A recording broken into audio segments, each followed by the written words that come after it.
Good morning friends. कैसे हो आप लोग? बढ़िया। ठीक है फ्रेंड्स, आज लेंगे सम नंबर 7, यानी 6, 7 और 8 तीन सम में पूरा चैप्टर क्लियर है फ्रेंड्स।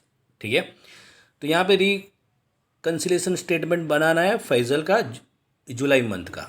ठीक है, तो यहाँ पे बीओडी प्रोवाइडेड है as per cash book as well as per passbook. पर फ्रेंड्स हमें क्लोजिंग बैलेंस ही लेना, यानी मंथ की लास्ट डेट हो वहीं से चालू, क्योंकि एंड ऑफ द मंथ ही बीआरएस बनाया जाता है, बराबर, जनरली। तो फ्रेंड्स स्टार्ट करेंगे BOD as per cash book, यानी तो कौन सा बैलेंस होगा? क्रेडिट बैलेंस ही होगा। BOD as per cash book credit balance. ठीक है, अब ले लेते हैं जो डिफ्रेंशिएशन है बैलेंसेस में, उसके रीज़न क्या है। चलो, information of checks deposited with the bank and credited in passbook, यानी डिपॉजिट करवाए और पासबुक में क्रेडिट हुए उनकी डेट है। तो देख लो फ्रेंड्स, जुलाई मंथ का है तो ये दोनों तो डिपॉजिट करवाए और जुलाई में ही हो गए। पर यहाँ पे फ्रेंड्स देखो, ये वाले लास्ट दो जो चेक्स है वो डिपॉजिट करवाए थे जुलाई में, बट डिपॉजिट हुए अगस्त में, यानी जुलाई में डिपॉजिट नहीं हुए। तो सीधी बात है, check deposited and not credited in passbook, तो क्रेडिट होंगे। क्रेडिट नहीं हुआ है तो ये दोनों के दोनों, यानी 1 + 3 यानी 4000। डन। नेक्स्ट, चेक इश्यू किए बट बैंक में प्रेजेंट ही नहीं हुए, सीधी बात है।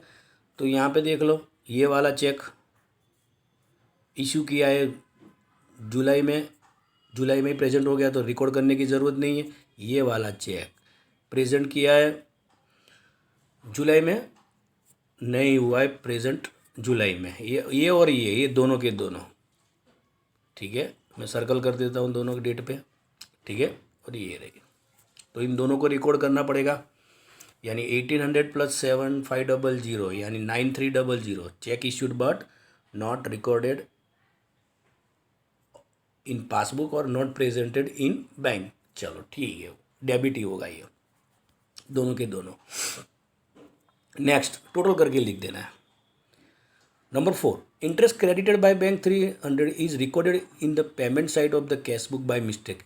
बैंक ने क्रेडिट किया तो कैश बुक में डेबिट होना चाहिए, डेबिट नहीं हुआ तो क्रेडिट हो गया, तो डबल अमाउंट डेबिट कर लो। सीधी बात है ना, बैंक ने क्रेडिट किया तो पासबुक में बैंक ने क्रेडिट कर दिया है, तो बैंक क्रेडिट करेगी तो ट्रेडर्स क्या करेगा? डेबिट ही करेगा। रिवर्स एंट्री होती है कैश बुक और पासबुक में, कैश बुक और पासबुक में रिवर्स एंट्री ही होती है, तो डेबिट करेगा। तो यहाँ पे 300 क्रेडिट हुए हैं तो 300 डेबिट होने चाहिए थे कैश बुक में, पर नहीं हुए तो गलती से कहाँ पेमेंट साइड, यानी दोनों साइड क्रेडिट हो गए, यहाँ पे कैश बुक में और पासबुक दोनों में। ठीक है, तो इसको डेबिट कर लो, यानी डबल अमाउंट यानी 600 डेबिट कर लो। नेक्स्ट, यानी 600 डेबिट कर लो यहाँ पे। Number 5, bank has collected ₹800 on behalf of Faizal which is yet to be recorded in cash book, यानी पैसे आ रहे हैं। ठीक है, तो पैसे आ रहे हैं तो डेबिट साइड डिविडेंड के। Done. Debit what comes in, cash book में तो उसी हिसाब से एंट्री होगी। डन, तो 800 हमें डेबिट कर देना। Next, interest on overdraft 100 is recorded in passbook by bank but it is not recorded in cash book है। तो बीओडी का इंटरेस्ट ट्रेडर्स के लिए, यानी कस्टमर, बैंक का जो कस्टमर ट्रेडर्स के लिए तो इनकम नहीं बट एक्सपेंडिचर है। क्या है? एक्सपेंडिचर। तो सीधी बात है, क्रेडिट साइड ही एंट्री होगी 100 rupees. BOD interest not recorded in cash book. Number 7, sales made through cheque 1200 is recorded by bank in the personal account of Faizal, यानी गलती से कहाँ डाल दिया उन्होंने बैंक ने? पर्सनल अकाउंट में। तो सीधी बात है, बैंक अकाउंट में तो क्रेडिट ही होंगे क्योंकि सेल्स किया तो पैसे तो आ ही रहे, तो credit side. Number 8, on request of Faizal, तो ये पैसे आ रहे हैं, सेल्स चेक से सेल किया हुआ है तो क्रेडिट साइड जाने चाहिए थे करंट अकाउंट में, बट पर्सनल अकाउंट में चले गए। कोई दिक्कत नहीं, आप क्रेडिट कर लो पासबुक में। ठीक है, बैंक का रेक्टिफाई करने के लिए क्रेडिट करेगी वहाँ पे। ठीक है, यहाँ से निकाल लेगी।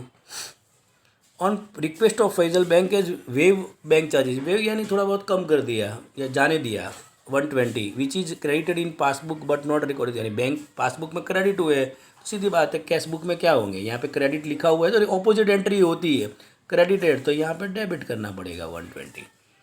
ठीक है, bank charge is waived by the bank not recorded in cash book. Number 9, cheque of ₹3000 drawn but signature on the same is forgotten, यानी सिग्नेचर करना ही भूल गए, and the cheque is return by the bank to the file, सीधी बात है तो debit करना पड़ेगा, सीधी बात है क्योंकि उस टाइम पे कैश बुक में आपने क्रेडिट कर लिया, अगर चेक लिखा बट साइन तो डाल ही नहीं, बराबर, जल्दी जल्दी में, तो फिर आप उसको डेबिट कर लो, यानी अब तो वो चेक जो है कैश बुक से नलिफाइड हो जाएगा, क्रेडिट डेबिट दोनों एंट्री हो जाएगी। तो पहले आपने क्रेडिट किया होगा, अब डेबिट कर लो। पासबुक में तो जाने की रिक्वायरमेंट ही नहीं होगी क्योंकि चेक में साइन ही नहीं है, तो बैंक कहाँ से एंट्री करेगी।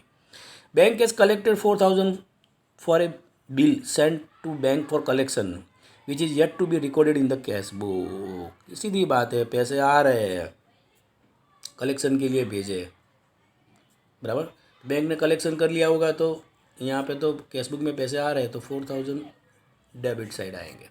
फिर टोटल कर लो फ्रेंड, ये रहा पूरा, ठीक है, टोटल करके डिफरेंस निकाल लो, तो यहाँ पे टोटल आ रहा है से जो ज़्यादा है वही दोनों साइड लिखा जाएगा। डिफरेंस अमाउंट कौन सी साइड पे आ रही है, क्रेडिट साइड, आपने कैश बुक से चालू किया है तो पासबुक से कंप्लीट करेंगे, पर क्रेडिट साइड रिमेनिंग फिगर है तो सीधी बात है कि बैंक बैलेंस ही आएगा, क्रेडिट बैलेंस है इसीलिए। डन फ्रेंड, प्रैक्टिस करिएगा, ये वाले सम की ईजी होता है पर फिर भी प्रैक्टिस करिएगा, रीज़न को पहले एक बार अच्छी तरह से आइडेंटिफाई कर लीजिएगा। ठीक है, तो ये वाले वीडियो में इतने ही। Have a good day.